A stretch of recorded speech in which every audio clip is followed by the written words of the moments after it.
വേദിക്കൽ ആസീനരായ അംഗത്തെ സയ്യിദ് മദനി ദർഗാ അധ്യക്ഷരവറുകൾ, അതുപോലെ തന്നെ സെക്രട്ടറി, വൈസ് പ്രസിഡന്റ്, ഖജാൻജി അടക്കമുള്ള ബാക്കി മെമ്പർസ്മാർ, ഉസ്താദുമാർ, അതുപോലെ ഇവിടെ ഒരുമിച്ച് കൂടിയ മുതഅല്ലിമീങ്ങൾ, സഹോദര സഹോദരിമാർ, വിശാലമായി സംസാരിക്കാൻ ഉദ്ദേശിക്കുന്നില്ല. സാന്ദർഭികമായി നമ്മുടെ ഓർമ്മയിലുണ്ടാകേണ്ട ഒന്ന് രണ്ട് പ്രധാനപ്പെട്ട കാര്യങ്ങൾ മാത്രം സംസാരിച്ച് അവസാനിപ്പിക്കാം.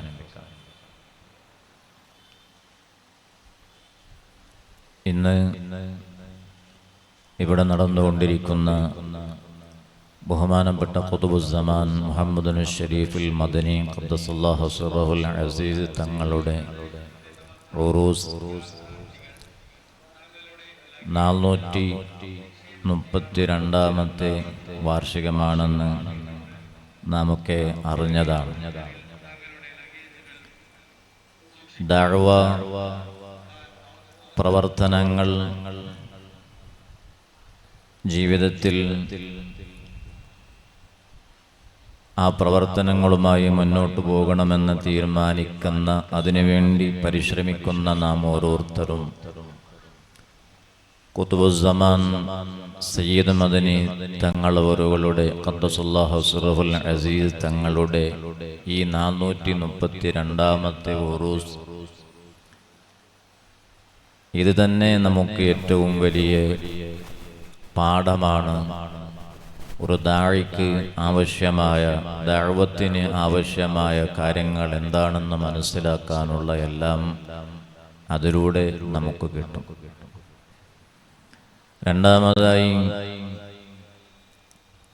ഉള്ളാലമെന്ന് പറയുമ്പോൾ ഏതൊരു മനുഷ്യൻ്റെയും മനസ്സിൽ രണ്ടാമതായി ഉദിക്കുന്ന ഒരു നാമമാണ് ബഹുമാനപ്പെട്ട താജുൽ ഉലമ ഖദ്ദസല്ലാഹു സിർറഹുൽ അസീസ് തങ്ങളുടെ പേര്. ഈ രണ്ട് മഹാന്മാരും, അതുപോലെ തന്നെ ഒരുപാട് മഹാന്മാർ, ഞാൻ പ്രധാനമായി സയ്യിദ് മദനി തങ്ങളോറുകളും താജുൽ ഉലമയെ മാത്രം ഉദാഹരണത്തിന് വേണ്ടി ഓർമ്മപ്പെടുത്തിയെന്ന് മാത്രം. ബഹുമാനപ്പെട്ട സയ്യിദ് മദനി തങ്ങളവറുകളുടെ ഇത്രയും സുദീർഘമായ വർഷക്കാലം ഇവിടെ നടന്നുകൊണ്ടിരിക്കുന്ന അനുസ്മരണത്തിന്, ഉറൂസിന് കാരണമെന്താണ്? ബഹുമാനപ്പെട്ട താജുൽ ഉലമയെ ഇത്രയും ലോകം അംഗീകരിക്കാനുള്ള കാരണമെന്താണ്? ഇന്നിവിടെ ദഅവ കോളേജിന്റെ പ്രസക്തിയെ സംബന്ധിച്ച് ഒരുപാട് പ്രഭാഷണങ്ങൾ നാമൊക്കെയും കേട്ടു. 2 വർഷങ്ങൾക്ക് മുമ്പ് ഒരു വേദിയിൽ ദഅവയുടെ അനിവാര്യതയെ സംബന്ധിച്ച് സംസാരിക്കുന്ന സമയത്ത് ആ വേദിയിൽ ചർച്ച നടന്ന ഒരു വിഷയം ഞാൻ ശ്രദ്ധിക്കുകയുണ്ടായി. ഇന്ന് ഭൗതികമായി ഒരുപാട് വ്യവസ്ഥകൾ, എല്ലാ ചാൻസസുകളും ഉള്ള ഈ യുഗത്തിൽ, കഴിഞ്ഞ കാലഘട്ടത്തിൽ ജീവിച്ച് ദഅവ പ്രവർത്തനങ്ങൾ ചെയ്ത് വഫാത്തായി പോയ മഹാന്മാർ, അവർക്കിങ്ങനെയുള്ള വ്യവസ്ഥകൾ കിട്ടാത്തതുകൊണ്ടാണ് അവരുടെ ദഅവ പിന്നിലായി പോയത് എന്ന് ഒരു മനുഷ്യൻ സംസാരിക്കുന്നത് ഞാൻ കേട്ടു. ഇന്നാലില്ലാഹ്. യഥാർത്ഥത്തിൽ ആധുനികമായ ഒരു വ്യവസ്ഥകളും ഇല്ലാത്ത ആ കാലഘട്ടത്തിൽ നമ്മുടെ മുൻഗാമികളായ മഹത്തുക്കളായ സാദാത്തുക്കൾ, പണ്ഡിതന്മാർ നേതൃത്വം പ്രവർത്തിച്ച ദഅവത്തിന്റെ 1% പോലും ഇത്രയും വ്യവസ്ഥകളുള്ള ഈ സന്ദർഭങ്ങളിൽ നമുക്ക് ഇത് ഉപയോഗപ്പെടുത്തി ചെയ്യാൻ കഴിയുന്നില്ല, സാധിക്കുന്നില്ല എന്നതാണ് യാഥാർത്ഥ്യം. അതല്ലാതെ കഴിഞ്ഞുപോയവർക്ക് വ്യവസ്ഥകളില്ലാത്തതുകൊണ്ട് ദഅവ നടന്നില്ല എന്നതല്ല. ഉള്ളാലമെന്ന് പറയുമ്പോൾ ഈ പരിസരത്ത് മാത്രമല്ല മംഗലാപുരം ഭാഗത്തെ ചുറ്റുഭാഗത്തുള്ള എല്ലാ പരിസരങ്ങളിലും ഇന്ന് പരിശുദ്ധമായ അഹ്ലുസുന്നത്ത് വൽ ജമാഅത്ത് ഇത്രയും സജീവമായി നിലനിൽക്കാനുള്ള കാരണമെന്താണ്? ഏത് വിവരമില്ലാത്ത പണ്ഡിതരല്ലാത്ത ഒരു സാധാരണക്കാരനായ മനുഷ്യനാണെങ്കിൽ പോലും അവർക്കിതിനെ സംബന്ധിച്ചുള്ള വിവരങ്ങളില്ലെങ്കിലും അഹ്ലുസുന്നത്ത് വൽ ജമാഅത്താണ് യാഥാർത്ഥ്യമെന്ന് മനസ്സിലാക്കി അവരുടെ ഖൽബിൽ ആ വിശ്വാസത്തെ ഉറപ്പിച്ചു നിർത്തി പ്രവർത്തിക്കാനും ജീവിക്കാനും കാരണമായ പ്രവർത്തനങ്ങൾ അത് നമ്മുടെ മുൻഗാമികളായ മഹാന്മാരുടെ പ്രവർത്തനങ്ങളാണ്. ആ പ്രവർത്തനങ്ങൾ മുഖേനയാണ് അഹ്ലുസുന്നത്ത് വൽ ജമാഅത്ത് ഇന്ന് നിലനിൽക്കുന്നത്. ഇന്ന് ജീവിക്കുന്ന നമ്മുടെ പോലത്ത ഏതോ ചെറിയ പ്രവർത്തകന്മാരെന്ന് പറയാനുള്ള അർഹത പോലുമില്ലാത്ത ഈ ആധുനിക വ്യവസ്ഥകളെല്ലാം നമ്മുടെ മുമ്പിൽ ഉണ്ടായിട്ടും ഒന്നും ചെയ്യാൻ കഴിയാത്ത നമ്മുടെ പ്രവർത്തനങ്ങൾ മുഖേനയല്ല അഹ്ലുസുന്നത്ത് വൽ ജമാഅത്ത് നിലനിന്നുകൊണ്ടിരിക്കുന്നത്. ബഹുമാനപ്പെട്ട ശൈഖുന ഉസ്താദുന ജപ്പു ഉസ്താദ് അല്ലാഹു ആഫിയത്തുള്ള ദീർഘായുസ് നൽകുമാറാകട്ടെ. ബഹുമാനപ്പെട്ട ഉസ്താദ് അവர்கள் എന്നും ഓർമ്മപ്പെടുത്തുന്ന ഒരു വാക്യമുണ്ട്.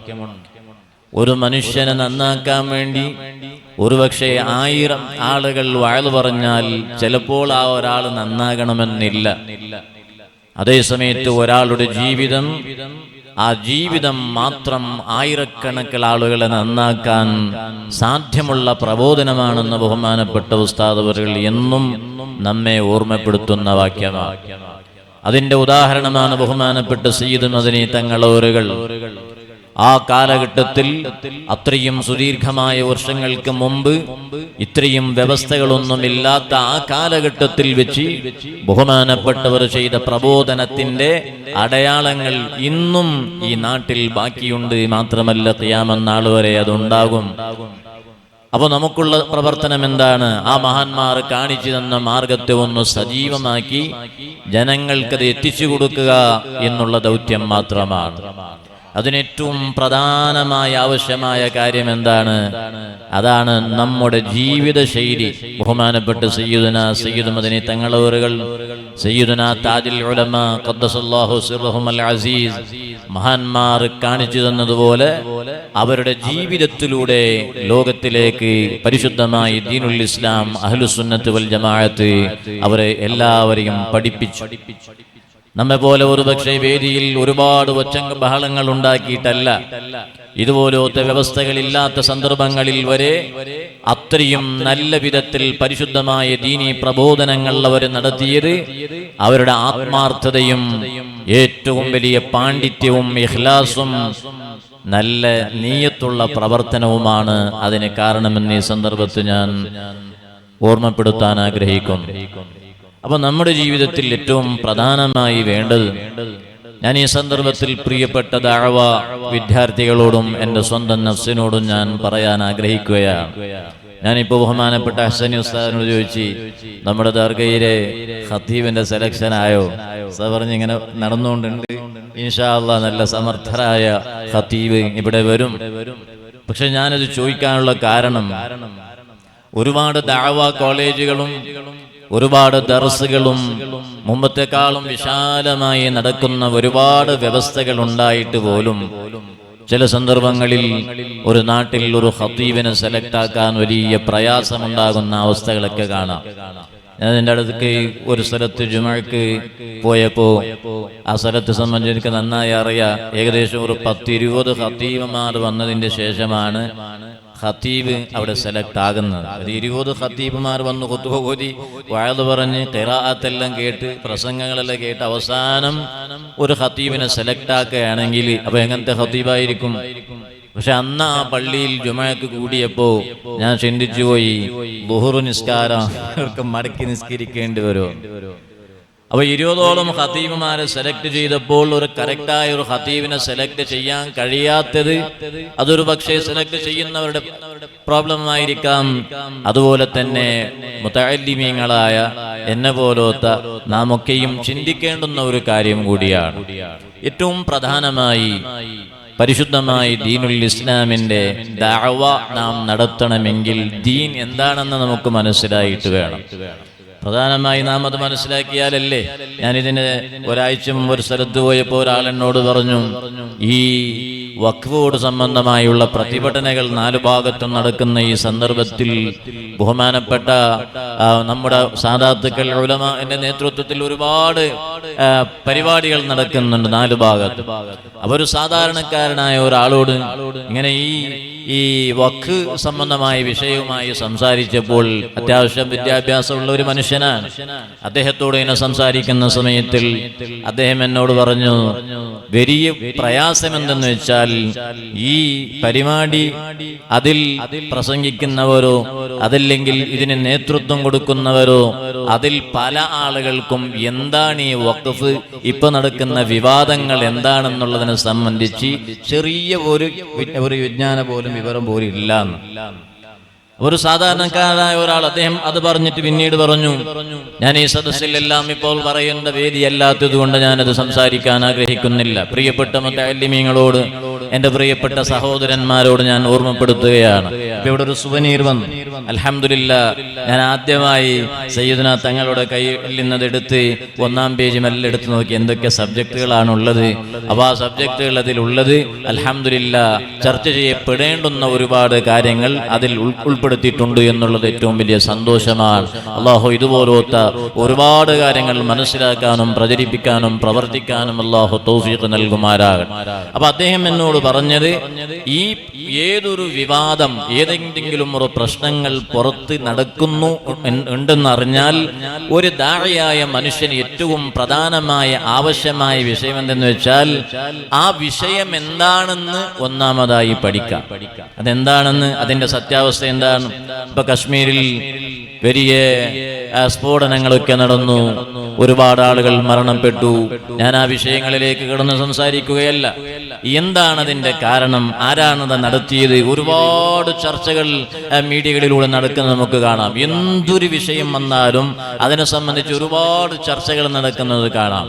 അപ്പൊ ഈ ചർച്ചകളിൽ സത്യമായത് എന്താണെന്ന് മനസ്സിലാക്കാതെ ജനങ്ങളോട് പറഞ്ഞു കൊടുക്കേണ്ടുന്ന ആ ഒരു ജവാബ്ദാരിക്കുള്ള ആ ഒരു ഉത്തരവാദിത്വമുള്ള ഒരാള് മൈക്കെടുത്ത് സംസാരിക്കുമ്പോൾ അയാൾക്ക് ഇതിനെ സംബന്ധിച്ച് ഒരു വിവരവുമില്ലാതായി പോയാൽ മുന്നിലിരിക്കുന്ന ആളുകൾ പഴയ പോലെ അല്ല.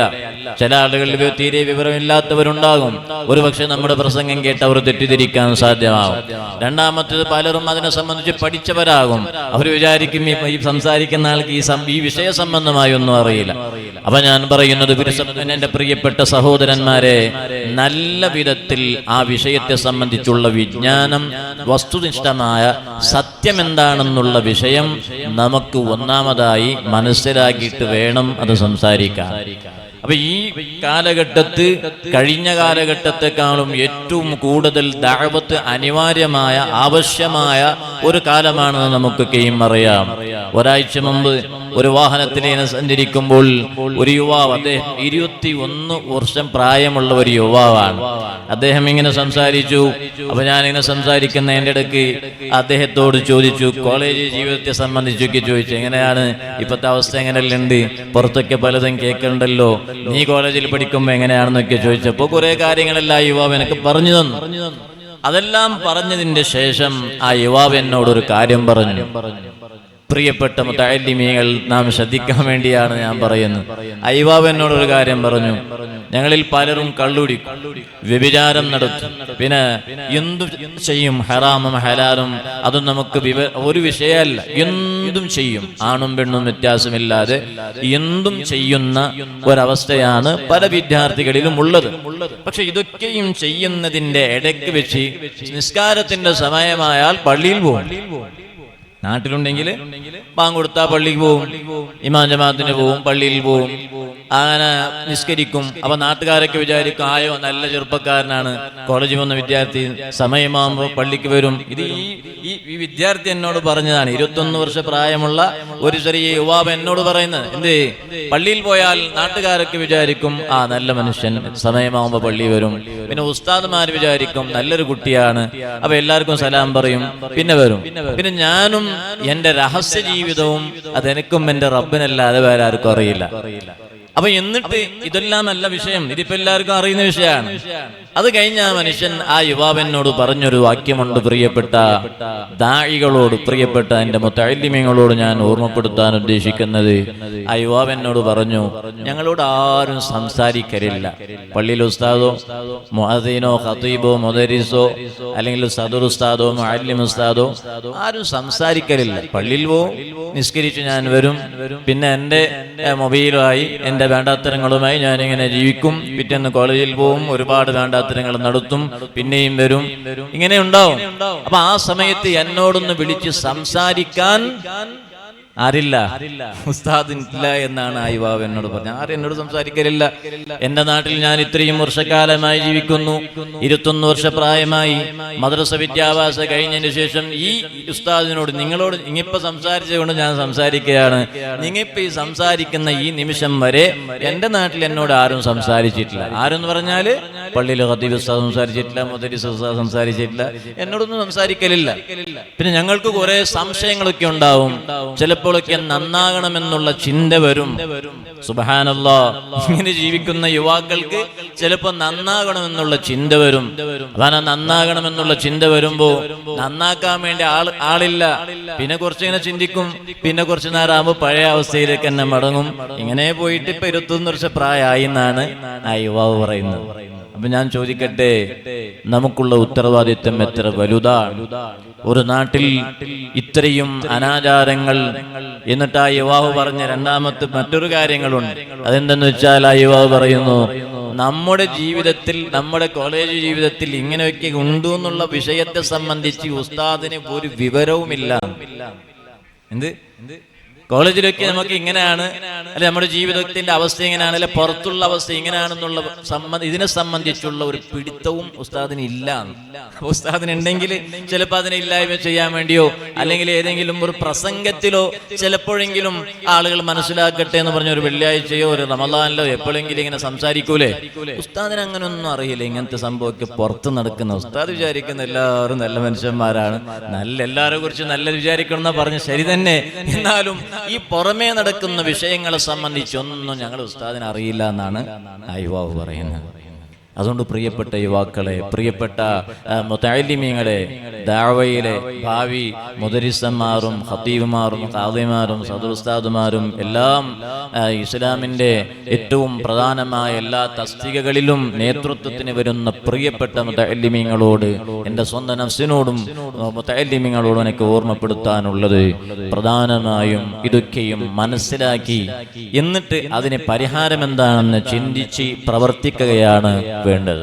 ബഹുമാനപ്പെട്ട ശൈഖുന നിബ്റാസുൽ ഉലമ എ.കെ. ഉസ്താദ് നവ്വറല്ലാഹു മർഖദഹു, ബഹുമാനപ്പെട്ട സഅദിയയുടെ പ്രിൻസിപ്പാലായിരുന്ന ബഹുമാനപ്പെട്ട ഉസ്താദ് അവരുകൾ എപ്പോഴും ഇങ്ങനെ ക്ലാസ്സിൽ പറയും, ഏറ്റവും പ്രധാനമായി ഒരു ദാഇക്ക് ആവശ്യമായത് അഗാധമായ പാണ്ഡിത്യമാണ്.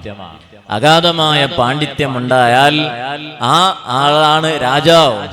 ഏത് രാജാവും ആ പണ്ഡിതരുടെ കാൽക്കൽ വരും എന്നാണ് ബഹുമാനപ്പെട്ട ഉസ്താദ് അവരുകൾ പറയുന്നത്. ദഅവാ പ്രവർത്തനത്തിൽ സജീവമായി നമ്മുടെ ജീവിതത്തെ നാം ആ ഭാഗത്തിലേക്ക് തിരിക്കുകയാണെങ്കിൽ ഒരുപാട് ജനങ്ങൾ അവരുടെ ആവശ്യങ്ങളുമായി നമ്മെ സമീപിക്കാൻ വരും. ആ സമയത്ത് അതിന് പരിഹാരം നൽകാൻ ഒരു വിവരവുമില്ലാത്ത ദാഇയാണെങ്കിൽ വലിയ പ്രയാസം കൂടിയാണ്. കാരണം ഞാനിപ്പോ പറഞ്ഞില്ലേ, ഒരു യുവാവ് പറഞ്ഞു അദ്ദേഹത്തോട് ആരും സംസാരിച്ചിട്ടില്ല. അപ്പോൾ സംസാരിക്കുന്ന ഒരാളുണ്ടെങ്കിൽ അയാളോട് എല്ലാ വിഷയങ്ങളും പറയും.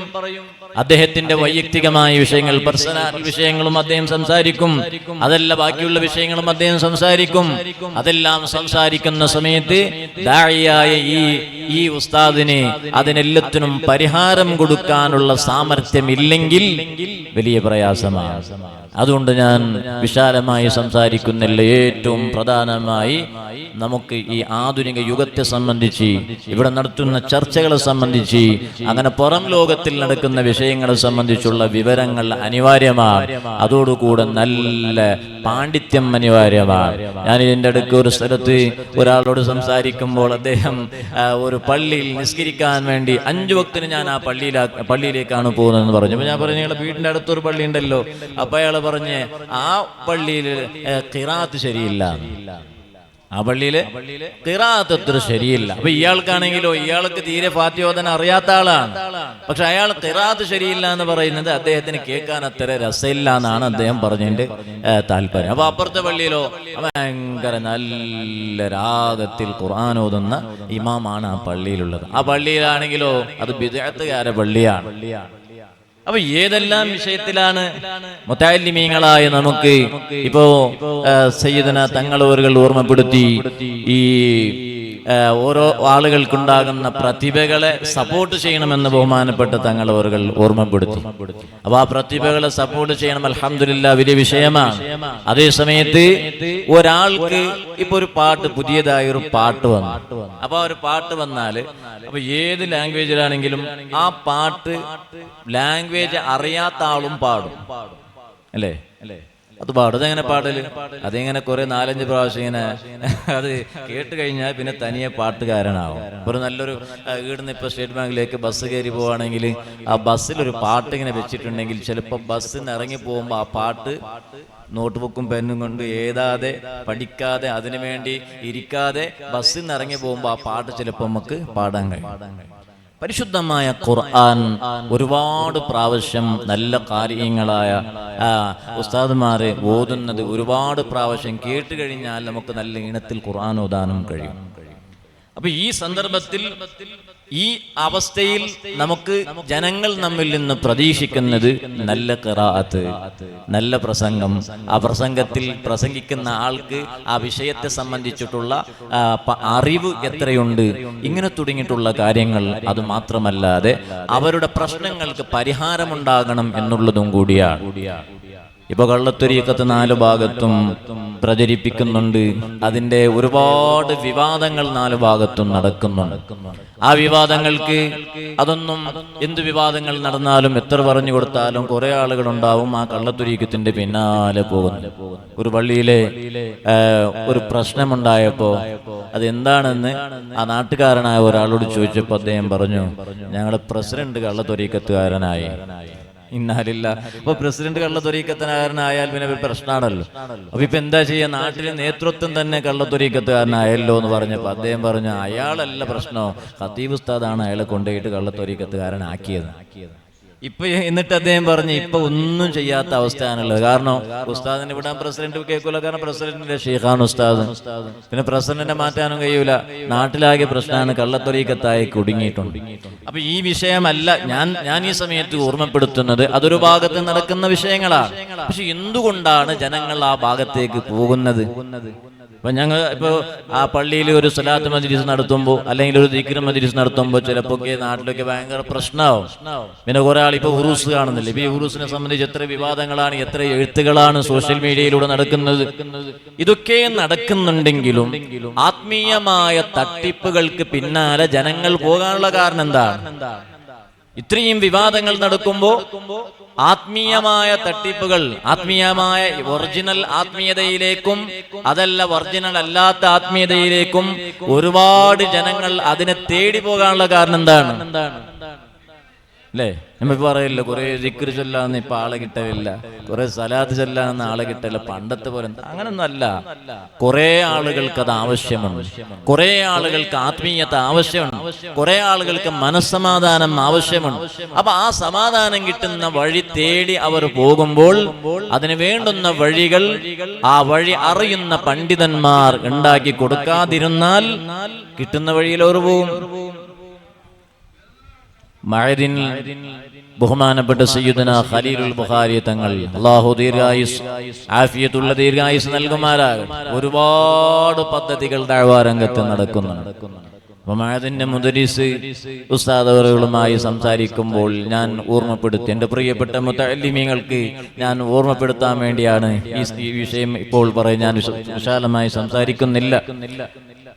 ഈ വേദിയിൽ എല്ലാ കാര്യങ്ങളും മുതഅല്ലിമീങ്ങൾക്ക് മാത്രം പറയുന്ന ഒരുപാട് കാര്യങ്ങൾ, അതെല്ലാം ഇപ്പൊ സംസാരിക്കാനുള്ള വേദി അല്ലാത്തതുകൊണ്ട് അപ്പോൾ ബഹുമാനപ്പെട്ടവരോട് ഞാനിങ്ങനെ സംസാരിക്കുമ്പോൾ ഞാനൊരു കാര്യം പറഞ്ഞു. ഇപ്പോൾ ബഹുമാനപ്പെട്ട ഹസൻ ഉസ്താദ് അടക്കം, പ്രസിഡന്റ് അടക്കം എല്ലാവരും സ്പീച്ച് നാം കേട്ടു. അതിൽ ഒരുപാട് പ്രൊഫസർമാരും അതുപോലെ എഞ്ചിനീയർമാരും അതുപോലെ തന്നെ ഒരുപാട് ലോയർമാരൊക്കെ ദഅവ കോളേജിൽ പഠിക്കുന്ന വിദ്യാർത്ഥികളിൽ ഉണ്ടായി എന്നൊക്കെ പറഞ്ഞ് അൽഹംദുലില്ലാഹ് വലിയ സന്തോഷമാണ്. പക്ഷേ ഞാനൊരു കാര്യം ബഹുമാനപ്പെട്ട ഉസ്താദ് അവരോട് ചോദിച്ചു, അല്ല, ഒരു സാധാരണക്കാരനായ ഒരു വിദ്യാർത്ഥിക്ക് ആ വിദ്യാർത്ഥിക്ക് ആവശ്യമുള്ള കാര്യം ആ വിദ്യാർത്ഥി പോയി ചോദിക്കുന്നത് ഇപ്പൊ ആരോടാണ്? പുരുഷന്മാർ പോട്ടെ, ഒരുപാട് വിദ്യാർത്ഥിനികൾ ഉണ്ടല്ലോ, ഇപ്പൊ കുറെ കോളേജ് സ്റ്റുഡൻസ് ഉണ്ട്, എല്ലാവരും അവർ എത്ര തെറ്റ് ചെയ്താലും എത്ര മതപരമായി പിന്നോട്ടായാലും ആവശ്യം വരുമ്പോൾ ആവശ്യമുള്ള കാര്യങ്ങൾ മതപരമായി ചോദിക്കണ്ടേ? അപ്പൊ ആരോടത് ചോദിക്കും? ആരോട് ചോദിക്കും? എല്ലാവർക്കും ചോദിക്കാൻ ഏറ്റവും എളുപ്പമുള്ള ഒരു ഉസ്താദാണ് ആരിപ്പോ? ആര്? ഗൂഗിൾ ഉസ്താദ് അല്ലേ? അപ്പൊ ഗൂഗിളിനോട് ചോദിക്കും. ഏത് വഴി അറിയാത്തവനും ചോദിക്കും. എത്രത്തോളം ആപത്തെന്ന് വെച്ചാൽ ഒരാളെ സംബന്ധിച്ച് അറിയണമെങ്കിൽ വരെ ഇപ്പൊ ചോദിച്ചാൽ അതിനെ പറഞ്ഞു കൊടുക്കുന്ന വഴികളൊക്കെ ഇപ്പൊ ഉണ്ട്. അള്ളാഹു കാകട്ടെ. അപ്പൊ എല്ലാ വ്യവസ്ഥകളും ഉണ്ട്. അപ്പൊ അങ്ങനെ പോയി ചോദിക്കും. അപ്പൊ അങ്ങനെ ചോദിക്കുമ്പോ ഒരാൾക്ക് ആവശ്യമുള്ള കാര്യങ്ങൾ ചോദിക്കുമ്പോൾ അതിന് ശരിയായ ഉത്തരം കിട്ടുന്ന ഏതെങ്കിലും വെബ്സൈറ്റ് ഉണ്ടോ? വെബ്സൈറ്റ് ഉണ്ടോ? അപ്പൊ ഉസ്താദ് പറഞ്ഞ് ഒരുപാടുണ്ടല്ലോ. അപ്പൊ ഞാൻ പറഞ്ഞു, നമുക്ക് എന്ത് ചെയ്യാ, ഒന്ന് രണ്ട് സംശയങ്ങൾ ഇട്ട് നോക്കാം. അപ്പൊ ഒന്ന് രണ്ട് സംശയങ്ങൾ ഇട്ട് നോക്കി. സംശയങ്ങൾ ഇട്ട് നോക്കുമ്പോ ആൻസർ വന്നു. ശരിയായ ആൻസർ അല്ല. ഒരുപാട് സൈറ്റുകൾ വന്നു.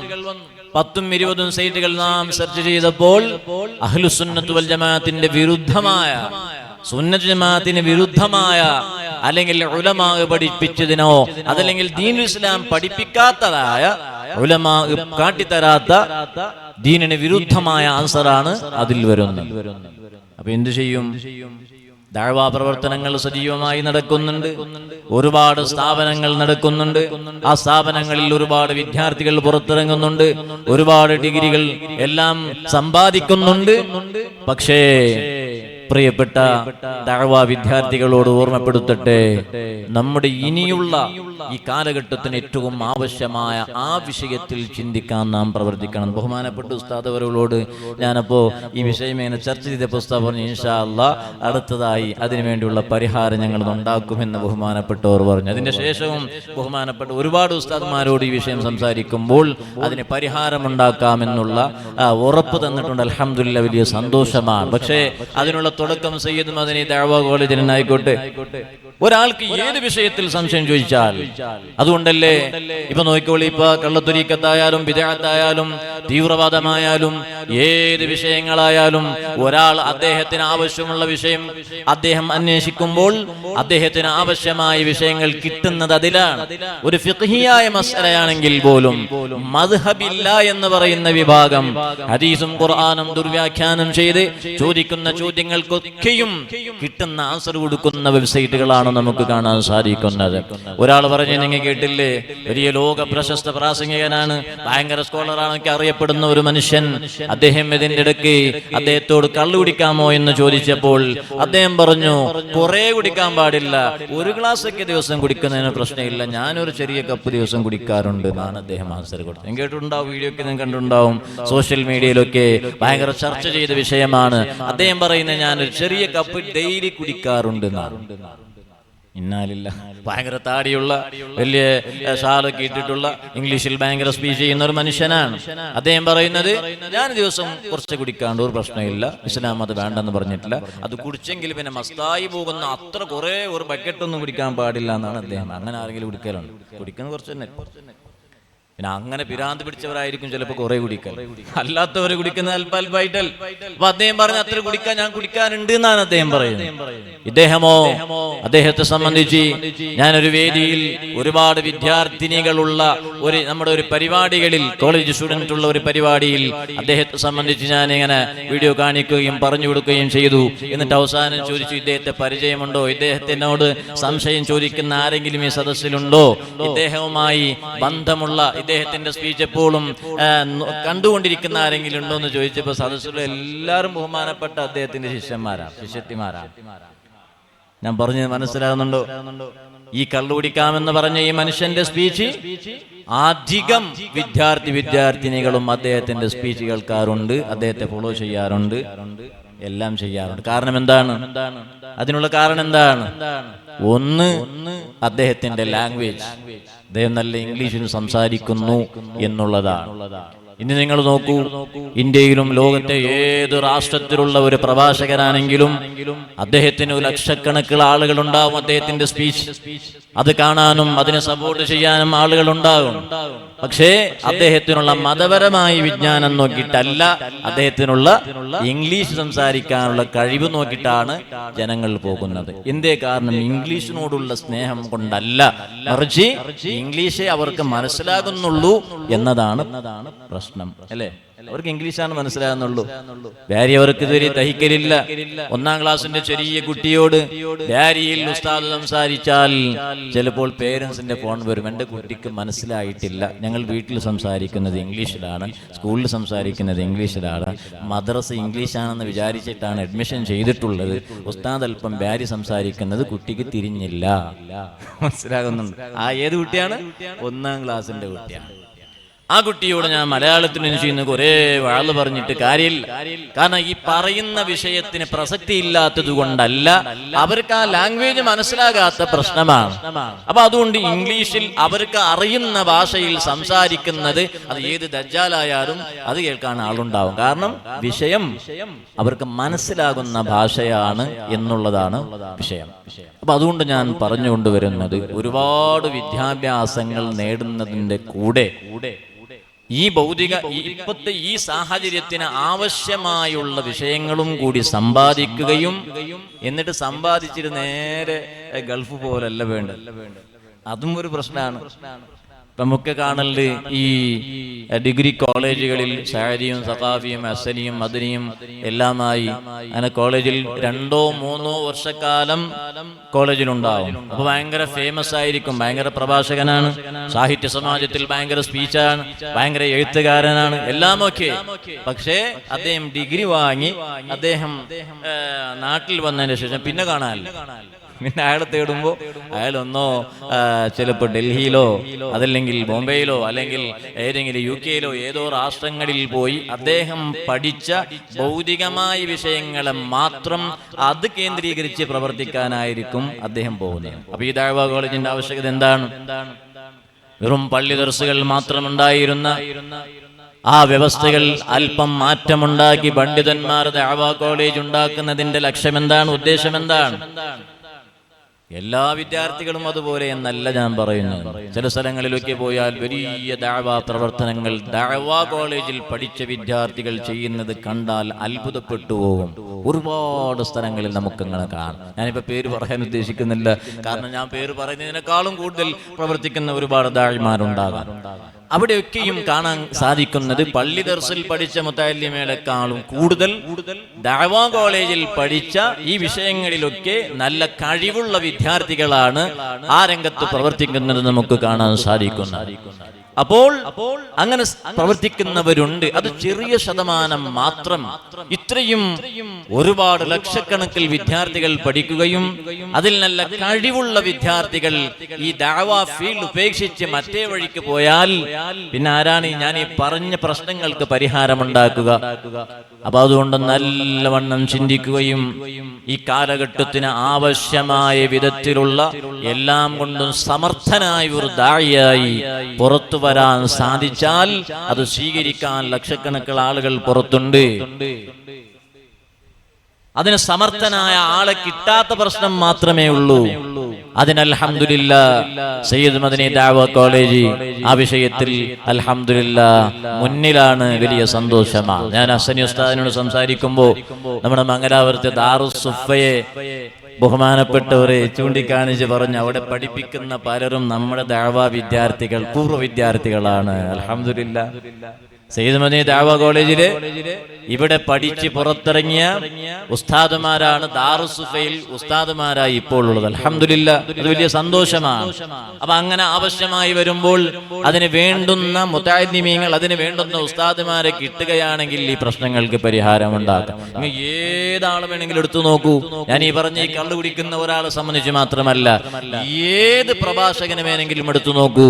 മംഗലാപുര ഭാഗത്തും വലിയ പേരുള്ള ഭയങ്കര പ്രവർത്തനം നടത്തുന്ന വിദേഹത്തുകാരനായ ഒരു പ്രാസംഗികനെ ബാക്ക്ഗ്രൗണ്ട് എടുത്തു നോക്കിയാൽ മതപരമായി അദ്ദേഹത്തിന് ഒരു പാണ്ഡിത്യം ഉണ്ടാവൂല. 4 പുസ്തകം വായിച്ചതോ മറ്റോ അല്ലാതെ ഒന്നുമില്ല. പിന്നെ ആകെ ഉള്ളത് ഇംഗ്ലീഷിലുള്ള നല്ല കഴിവാണ്. ആ കഴിവ് വെച്ച് ജനങ്ങളെ വശീകരിക്കുകയാണ്. അതുകൊണ്ട് പ്രിയപ്പെട്ട സഹോദരന്മാരെ, മുതഅല്ലിമീങ്ങളെ, നാമൊക്കെയും ഈ വിഷയത്തിൽ നല്ല കഴിവുള്ളവരാകണം, ഈ വിഷയത്തിൽ ചിന്തിക്കുന്നവരാകണം. അതോടുകൂടെ സ്വയം വ്യക്തി ജീവിതം, ഞാൻ തുടക്കത്തിൽ ഓർമ്മപ്പെടുത്തിയതുപോലെ സയ്യിദ് മദനി തങ്ങളൂറുകളും താജുൽ ഉലമാ സയ്യിദ് അബ്ദുറഹ്മാൻ അൽ ബുഖാരി ഖദ്ദസല്ലാഹു സിർറഹുൽ അസീസ് മഹാന്മാരൊക്കെ ജീവിച്ച് കാണിച്ചു തന്ന് അത് കണ്ടുകൊണ്ട് ഈ ലോകത്തിൽ ഒരുപാട് ആളുകൾ നന്നായതുപോലെ നമ്മുടെ വ്യക്തി ജീവിതം നന്നാക്കാൻ വേണ്ടിയുള്ള വലിയ പരിശ്രമം നമ്മുടെ ഭാഗത്തിൽ നിന്നുണ്ടാകണം എന്നുള്ളത് ഏറ്റവും വലിയൊരു വിഷയം കൂടിയാണ്. അത് ഈ വിഷയം ഞാൻ ഈ പറയുന്നത് ഒരു പക്ഷേ നാം ഫീൽഡിൽ ഇറങ്ങിയതിന് ശേഷം നമുക്കത് മനസ്സിലാകും. ഏറ്റവും ആവശ്യമുള്ള വിഷയമാണ്. അതുപോലെ തന്നെ ഇന്ന് ഒരുപാട് ആളുകൾ അവരുടെ പ്രശ്ന പരിഹാരത്തിന് വേണ്ടി പോകാറുണ്ട്. നമ്മുടെ ബഹുമാനപ്പെട്ട പാണാവള്ളി ഉസ്താദ് അവர்கள் ഒരു ദിവസം ഒരു സ്പീച്ചിൽ പറയുന്നത് ഞാൻ കേട്ടു. ഉസ്താദ് അവர்கள் ഇങ്ങനെ ട്രെയിനിൽ ഇങ്ങനെ വരുമ്പോ ഒരാള്, ഒരു അമുസ്ലിമായ ഒരു മനുഷ്യനെ, ഒരു സന്യാസിയായ ഒരു മനുഷ്യനെ കണ്ടു. അദ്ദേഹവുമായി സംസാരിച്ചപ്പോൾ അദ്ദേഹത്തോട് ചോദിച്ചു, ഉസ്താദ് അവர்கள் നിങ്ങൾക്ക് എന്താണ് പണി എന്ന് ചോദിച്ചു. അപ്പൊ അയാൾ പറഞ്ഞു, പണി വേറൊന്നില്ല, ആത്മീയ ചികിത്സയാണ്. ആത്മീയ ചികിത്സ എന്ന് പറഞ്ഞു. ആത്മീയ ചികിത്സ ഏത് മതത്തിലുണ്ടാകാൻ. അപ്പൊ അയാൾ പറഞ്ഞു, നിങ്ങളുടെ മതത്തിൽ ആത്മീയ ചികിത്സയൊക്കെ ഉണ്ടോ? അപ്പൊ അയാൾ പറഞ്ഞു, ഞങ്ങളെ മതത്തിൽ മാത്രമല്ല, ഖുർആനി ചികിത്സ പോലും ഞാൻ നടത്തലുണ്ട്. ആര് പറഞ്ഞു? ഒരു സന്യാസിയായ ഒരു മനുഷ്യൻ പറഞ്ഞു, ഞാന് ഖുർആനി ചികിത്സ പോലും നടത്താറുണ്ട്. അതാണ് ഞാൻ ആദ്യം പറഞ്ഞത്.